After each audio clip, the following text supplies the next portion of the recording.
사랑하는 성도 여러분, 오늘 우리는 비블리오 드라마를 통해 예수님의 고난을 묵상했습니다.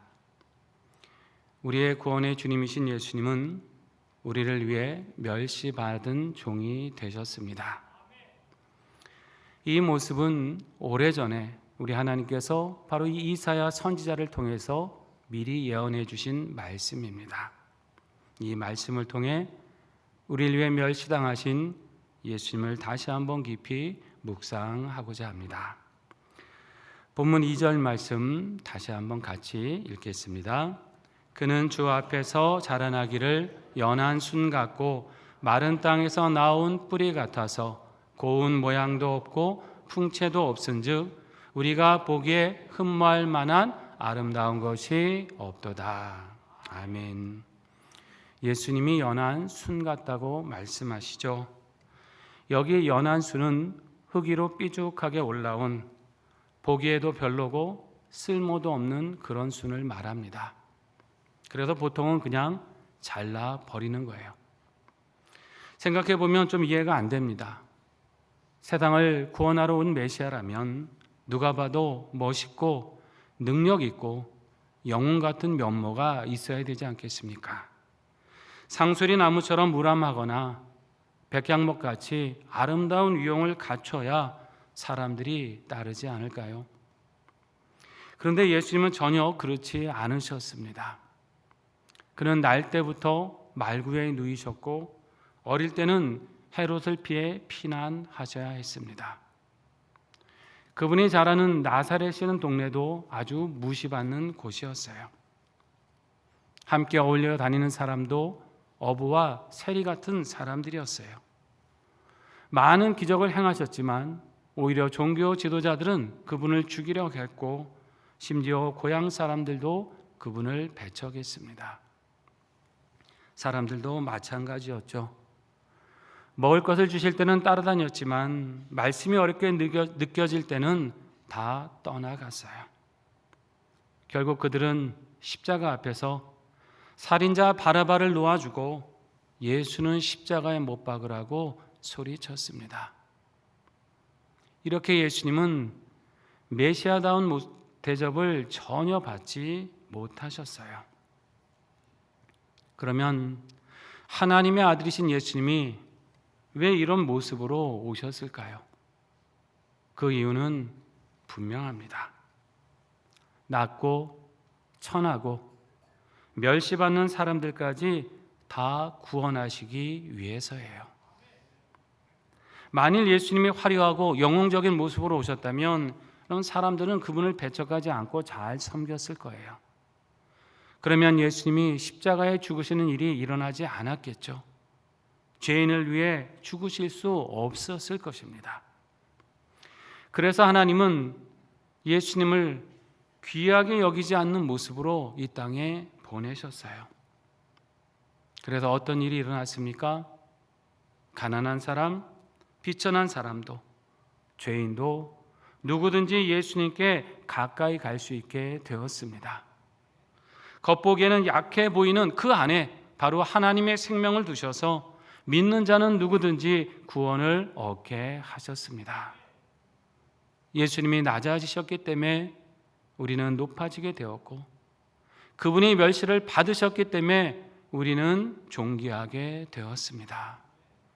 여러분, 이 사실이 저와 여러분에게 일어난 것임을 분명히 기억하시고 구원의 주님께 늘 감사와 영광 돌리며 살아가시기를 바랍니다. 또 한 가지 중요한 것은요, 예수님은 우리의 고통을 직접 겪으신 분이라는 사실이에요. 본문 3절 말씀 볼까요? 함께 읽겠습니다. 그는 멸시를 받아 사람들에게 버림받았으며 간고를 많이 겪었으며 질고를 아는 자라. 마치 사람들이 그에게서 얼굴을 가린 것 같이 멸시를 당하였고 우리도 그를 귀히 여기지 아니하였도다. 아멘. 예수님은요, 간고를 많이 겪으셨고 질고를 아시는 분입니다. 이 간고라고 하는 말은 한자로 어려울 간, 괴로울 고라는 것을 쓰고 있어요. 원문으로는 마크 오버라는 단어를 쓰는데 감당하기 힘든 아주 힘든 정신적 고통을 뜻합니다. 외로움, 사람이 겪는 억울함, 배신으로 인한 상처, 이런 모든 종류의 고통을 말하는 거예요. 또 질고라는 말은 한자어로 병질자와 병고자를 쓰고 있습니다. 원문으로는 홀리라고 하는데 말 그대로 이 몸에 그 아픔, 병들어서 아픈 것을 뜻하는 말이에요. 이 표현들은 단순히 예수님이 힘든 것을 아신다라는 뜻이 아닙니다. 예수님이 우리 인간이 가진 모든 몸과 마음의 고통을 직접 겪으셨다는 뜻이에요.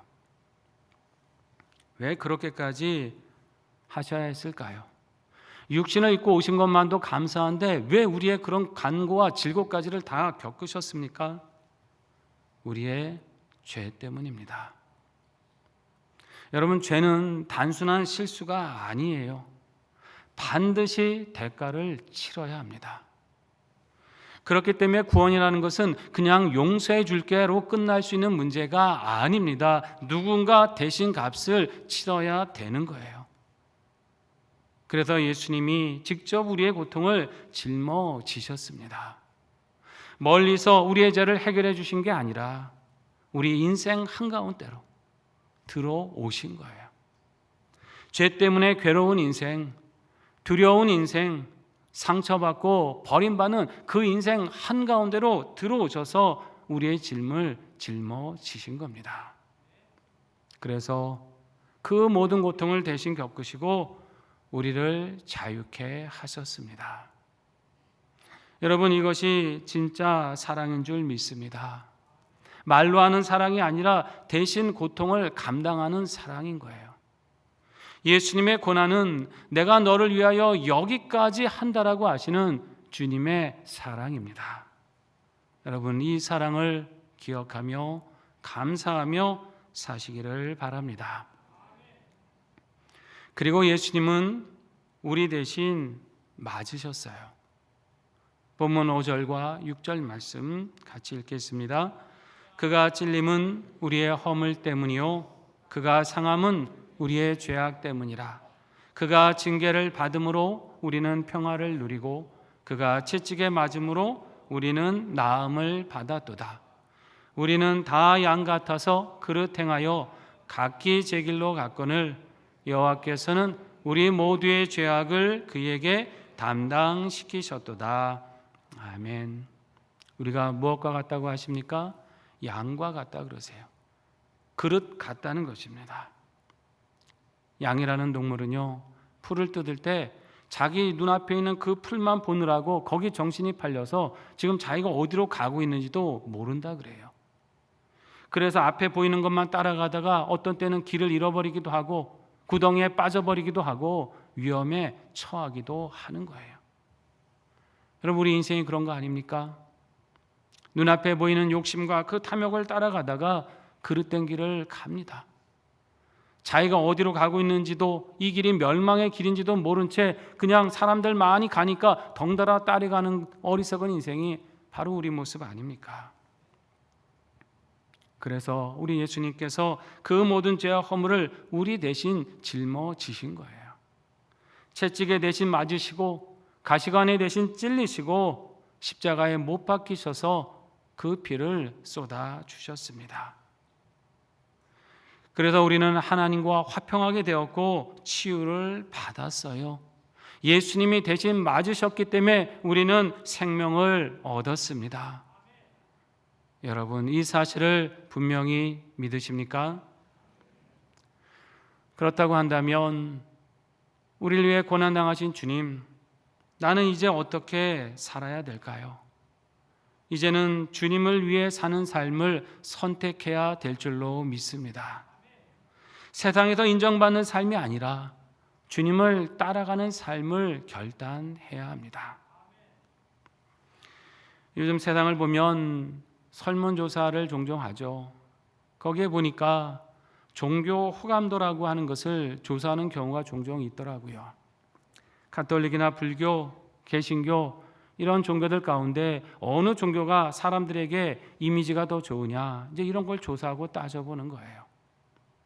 이 조사를 하는 이유가 뭐겠습니까? 기독교가 좀 더 세상에 좋은 이미지를 줘야 되는 종교가 돼야 되지 않겠냐, 이런 의도가 여기에 있는 거죠. 근데 여러분, 세상에서 호감을 얻는 게 우리 기독교의 목적일까요? 사람들에게 이미지를 좋게 하는 것이 우리 신앙생활의 목표입니까? 그렇다면 여러분, 우리 예수님은 실패하신 분이세요. 그분은 사람들에게 좋은 호감을 받은 분이 아니에요. 아주 안 좋았어요. 그래서 결국 어떻게 됐어요? 미움 받으셨고 배척 받으셨고 죽임까지 당하셨습니다. 기독교 신앙은 세상에 잘 보이는 게 아닙니다. 사람들에게 좋은 이미지 주기 위해서 세상 시류와 발맞춰가는 그런 신앙이 아니에요. 우리 신앙의 목적은 하나님의 뜻과 반대로 가는 이 세상 속에 예수님을 전해서 사람들을 살리고 구원하는 일인 줄 믿습니다. 당신 대신 마시신 분이 있습니다. 당신 대신 고통을 겪으신 분이 있습니다. 죽어야 할 당신 대신해서 죽으신 분이 있습니다. 이 예수님, 당신도 믿어야 삽니다. 이걸 전하는 것이 우리의 사명입니다. 그런데 이 사명 감당하는 거 쉽지만은 않습니다. 힘든 순간도 만날 거예요. 사람들한테 무시당할 수도 있고, 진리를 이야기하다가 그 관계 가운데서 밀려날 수도 있습니다. 심지어 어떤 경우는 욕도 먹게 되실 거고요, 비난도 받으실 거예요. 그래도 여러분, 우리는 이 길을 왜 가야 하는지를 알아야 돼요. 우리를 위해 대신 맞으신 분, 우리 대신 고통 당하신 분, 우리 대신 죽으신 예수님이 계시기 때문입니다. 이 사실이 너무도 분명하기 때문에 우리는 사람 눈치, 세상 눈치 보면서 살 수 없는 거예요. 오직 주님이 주신 이 생명의 은혜를 우리 마음에 품고 담대히 전해야 될 줄로 믿습니다. 여러분, 이제 결단하실 수 있길 바랍니다. 하나님, 나 이제 세상에서 인정받는 삶이 아니라 주님 따라가는 삶을 살겠습니다.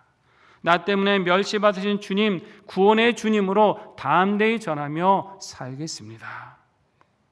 때로는 손해보는 것 같고 무시받는 것 같고 외로운 것 같아도 이 길이 맞는 길입니다. 이러한 고백과 결단으로 우리 예수님을 따라가시고 그분을 담대히 증거하며 살아가는 저와 여러분 되시기를 주님의 이름으로 축원합니다.